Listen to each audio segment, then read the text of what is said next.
a todos, somos el grupo número 14 y nos tocó el tema de las plantas desaladoras de agua de mar. Nuestro grupo se compone de 6 integrantes, que les habla Yarela González, Contalza Delgado, Gonzalo Cortés, Jorge Lem, Mario Rojas y Daniel González. Bueno, le daré una pequeña introducción del tema. El agua es uno de los compuestos más vitales para los seres vivos y también para las actividades que se realizan con ella. Alrededor del 70% de la superficie terrestre está completamente cubierta de agua. De este 70%, el 97% corresponde a agua de tipo salina y alrededor del 2% corresponde a agua de tipo sólido que se encuentra en hielos y cuerpos mineralizados. El 1% corresponde a agua de tipo dulce, apta para el consumo humano, animal y para el consumo vegetal, además de las actividades que se hacen con ella. Sin embargo, con el crecimiento demográfico, con las actividades económicas en crecimiento, se ha visto la necesidad de poder abastecer todas estas áreas con agua potable. La cantidad de agua potable existente en su forma dulce es poca. Por lo tanto, se ha visto la necesidad de buscar una nueva fuente, entre eso el mar, que es el mayor abastecimiento de agua, pero de tipo salino. ¿Cómo vamos a poder hacer esto posible? Vamos a hacerlo con las plantas desalinizadoras de agua de mar, a través de varios procesos como la ósmosis inversa, proceso por condensación, proceso de evaporación relámpago, proceso de creación de hidratos, y proceso de congelación. Vamos a poder quitar la mayor cantidad de agentes salinos al agua. Sin embargo, existe un reto, y el reto es equilibrar estos procesos a través de un buen comportamiento ambiental. Normalmente estas plantas llegan a ser muy contaminadoras para la fauna y la flora silvestre. Por lo tanto, las nuevas tecnologías tendrán el desafío de poder equilibrar tanto lo industrial como lo ambiental.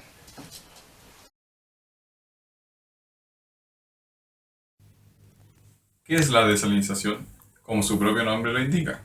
La desalinización o desalación consiste en separar la sal del agua, obteniendo así un agua de mayor calidad y que se puede utilizar en distintos usos. Principalmente se utiliza para el consumo humano como agua potable o para la utilización en otras actividades de tipo industrial o agrícola.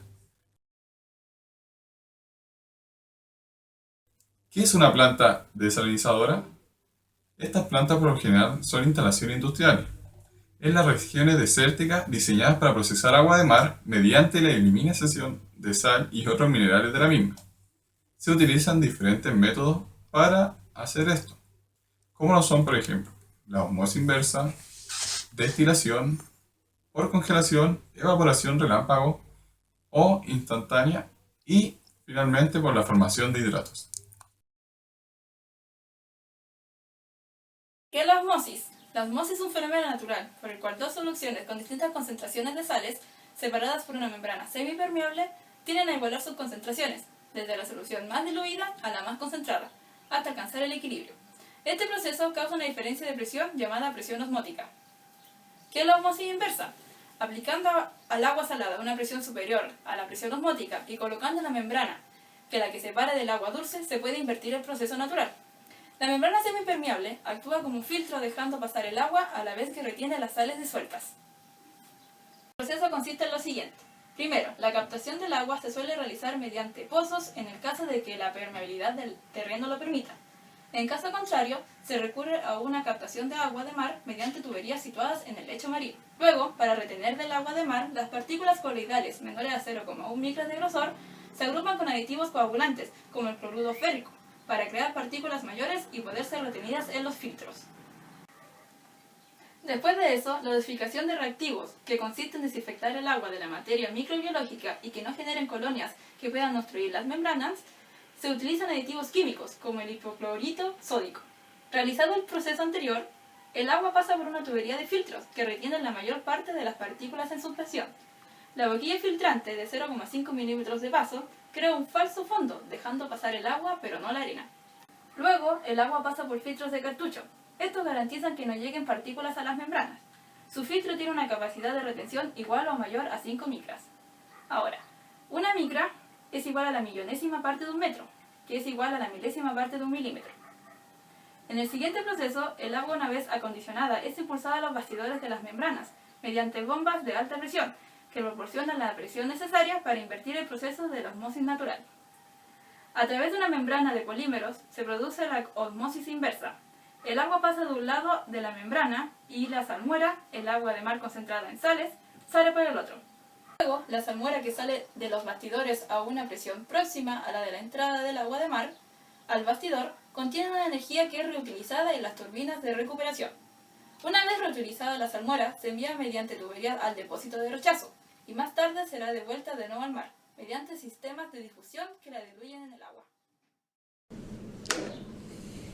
El proceso de la ósmosis consiste en lo siguiente. Tenemos dos soluciones. En un extremo tenemos una solución más diluida y en el otro extremo más concentrada. Lo que pasa es que esos papeles van a representar las sales que existen en un organismo. A través de esa membrana semipermeable, que es la que representa ese nylon que está al medio, va a pasar lo siguiente. El organismo va a tratar de igualar las concentraciones, haciendo que el agua pase desde un extremo hacia el otro como lo estoy haciendo ahora.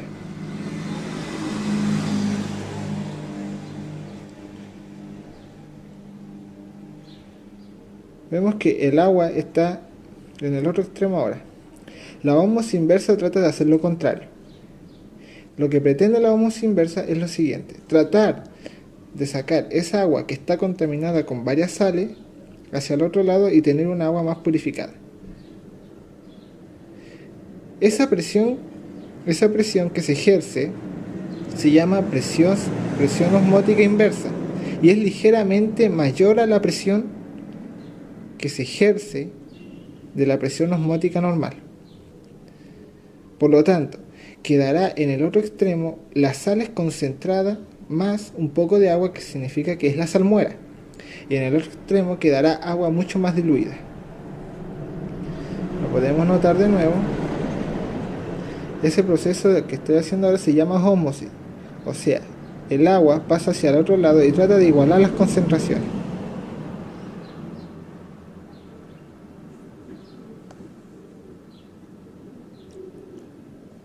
Ahora hay mucho más agua en el otro lado. Esa presión que se ejerce es la presión osmótica, y al hacer lo contrario se producirá la ósmosis inversa. Por lo tanto, la capa semipermeable tiene un papel fundamental de colador. El proceso de congelación. Este proceso lo podemos encontrar fácilmente en nuestro planeta, ya que el 70% del agua dulce se encuentra en los polos terrestres, mientras que el agua líquida se concentra en los sales. Este proceso nos permite pulverizar el agua dentro de una cámara refrigerada a baja presión, con el cual se pueden formar cristales de hielo sobre la salmuera, para luego separarlos y lavarlos con agua dulce. De esta manera podemos obtener el agua para el consumo humano. La desalinización por destilación se realiza mediante varias etapas, en cada una de las cuales una parte del agua salada se evapora y se condensa en agua dulce. La presión y la temperatura van descendiendo en cada etapa, lográndose una concentración de la salmuera resultante. El calor obtenido de la condensación sirve para calentar de nuevo el agua que se está destilando. En esta tecnología se basa el Sea Water Greenhouse, un invernadero para zonas costeras áridas que usa agua salada para el riego.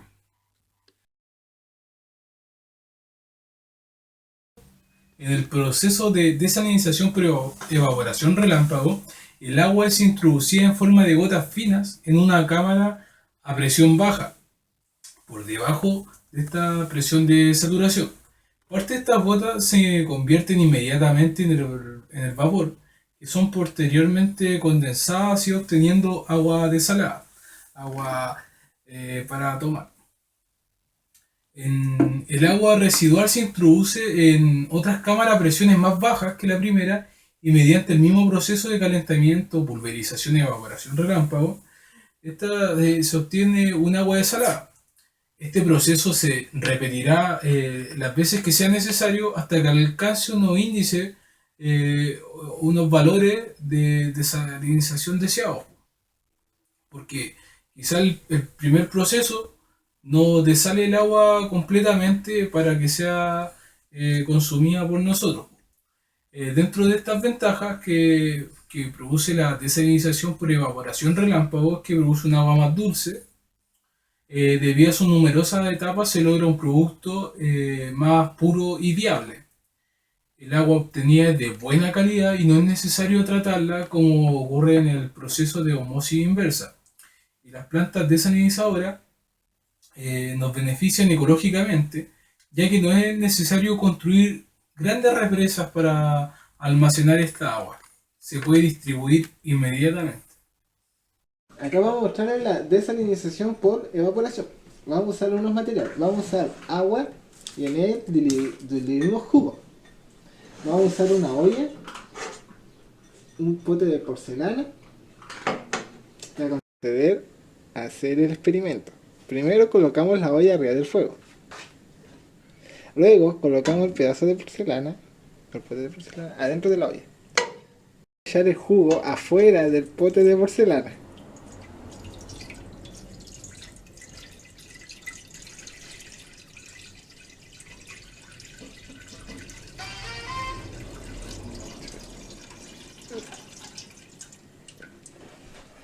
Una tapa encima al pote de porcelana. Ahí. Ahora esperamos que hierva nomás. El agua ha procedido a hervir y todo lo que sale ahí corresponde a vapor de agua.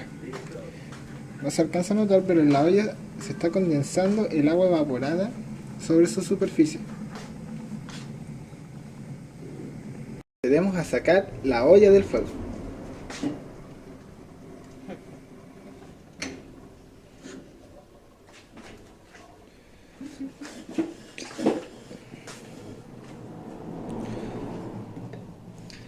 Como vemos, parte del agua se ha condensado en la parte de arriba de la tapa. Todo eso que corresponde ahí, todas esas gotitas son parte de la evaporación del jugo.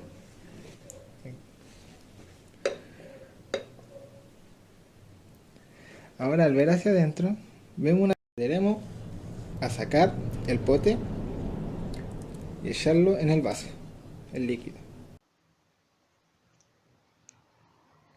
Como vemos, se ha producido una pequeña cantidad de agua.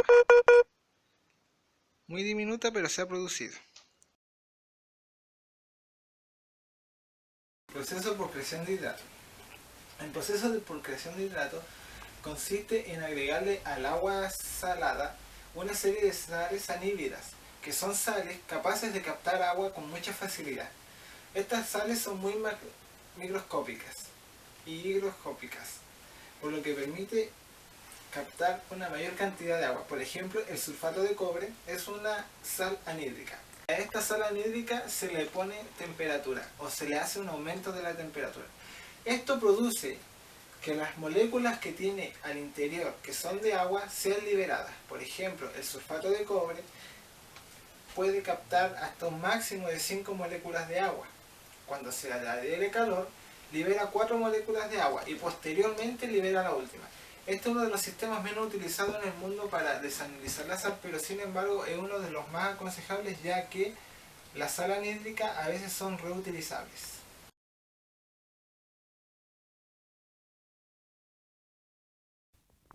Las desventajas de las plantas desalinizadoras. En el proceso de extracción del agua de mar se producen residuos salinos que, una vez vertidos al mar, perjudican la flora y fauna marina, porque aumenta la salinidad del agua y hace que sea más denso.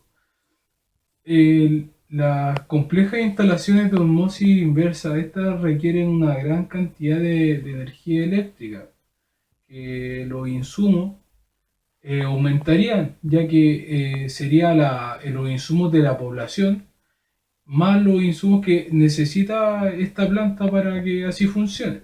Otra es que habría que realizar nuevas y costosas obras de infraestructura para trasladar el agua desalada a la zona donde es necesaria, donde esté más escasa. Dentro de eso, actualmente en Chile hay mucha sequedad dentro de la zona norte, porque parte de esta puede ser la región de Atacama, igual posee una gran distancia al mar, y serían demasiado costosos las obras que hay que realizar. Las plantas desalinizadoras en el mundo. En Arabia Saudita es el primer país en el cual se aplica la desalinización. De hecho, ellos, dentro de 5 litros de agua que consumen, 4 son de agua desalada. Y dentro de esto hay otros países que también están aplicando este proceso, que es Estados Unidos, Israel, Japón, España. Y ellos tienen una gran producción de agua desalada.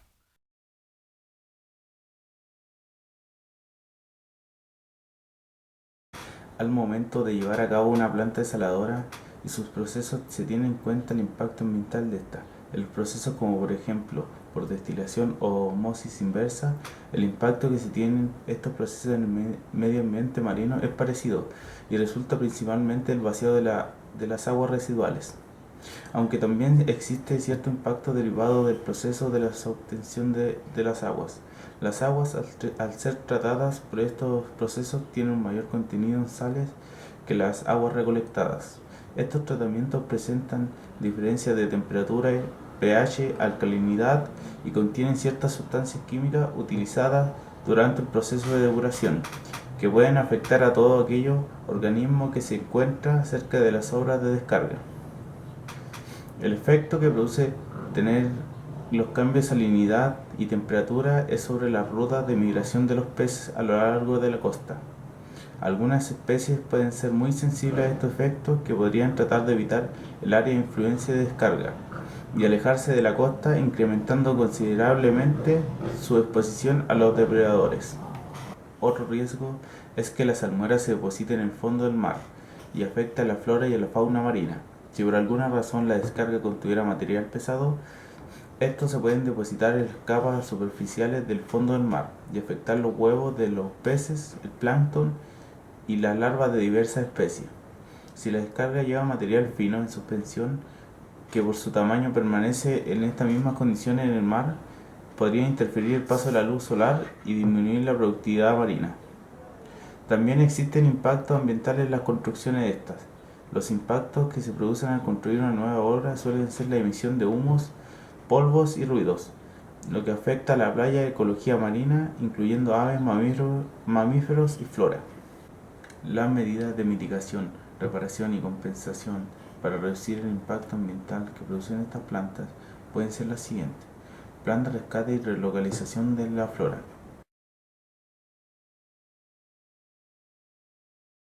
educación ambiental,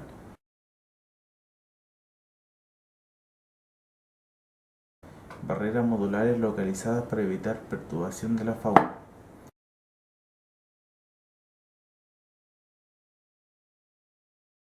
rescate y relocalización de especies con movilidad reducida,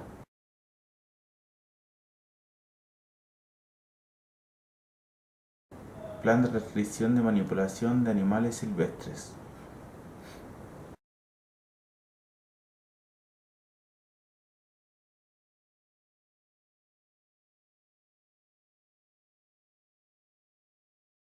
En nuestro país tienen un gran impacto, sobre todo en lo que es la segunda región. En la segunda región existe la planta desalinizadora llamada La Chimba, que es de la compañía Atacama Water and Technology.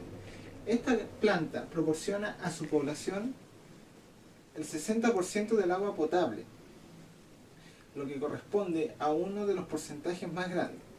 Además, posee un proyecto nuevo que pretende abastecer en un 70% a la población, mientras que el 30% será abastecida con agua de cordillera. Sin embargo, existe un proceso mucho más ambicioso que este, que corresponde a una planta sur. Esta desea proporcionar a Antofagasta y a Mejillones un abastecimiento del 100% de agua potable a la población. Por lo tanto, podríamos decir que bajo este contexto, Las plantas desalinizadoras cumplen un papel fundamental en lo que respecta a algunas regiones, sobre todo en las regiones costeras. La gran meta de algunas plantas desalinizadoras, como lo son la chimba y otras más que existen dentro de lo que es el país entero, es abastecer a la población que vive en las costas, en esta un 100%, a agua proveniente del mar.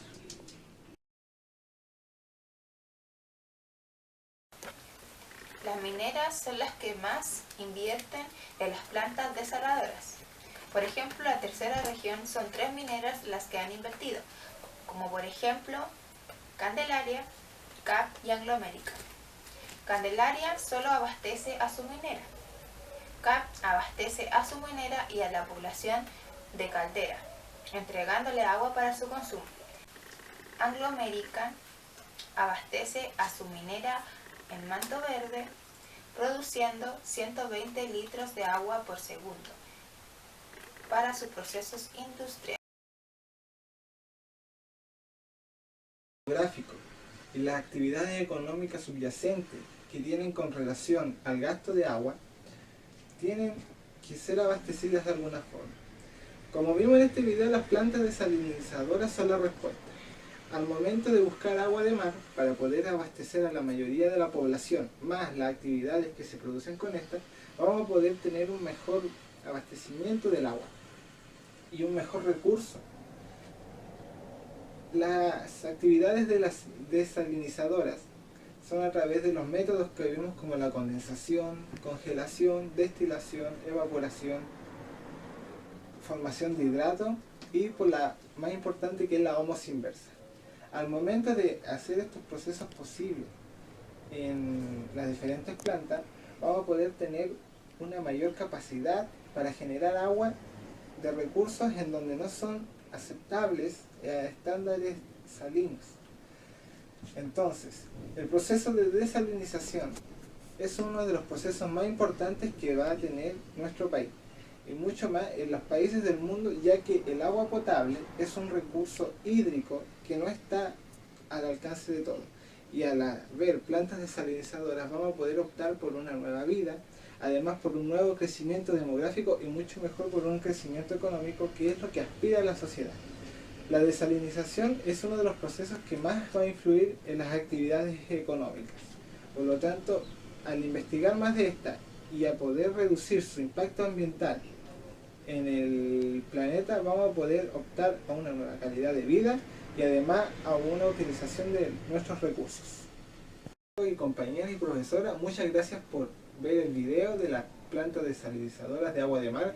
En saludo de mi compañero, muchas gracias.